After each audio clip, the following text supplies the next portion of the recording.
চা তো আমরা সবাই পছন্দ করি, কিন্তু এই এক কাপ চা এর ভ্যালু ততক্ষণ অবধি যতক্ষণ চাটা গরম থাকে, তাই না? ঠিক সেরকমই আমাদের আশেপাশে যারা মানুষ আছে, ঠিক তারাও তোমাকে ততক্ষণ পর্যন্ত ভ্যালু দেবে যতক্ষণ তাদের স্বার্থের চরিতার্থ না হচ্ছে, তাই না? Good morning everyone. এক কাপ চা দিয়ে আজকের সকালটা শুরু করলাম।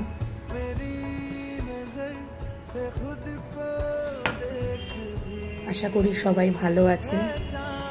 আজ হচ্ছে শনিবার। হ্যাঁ, শনিবার সবার দিনটা ভালো কাটুক। দেখা হচ্ছে নেক্সট ভিডিওতে। বাই।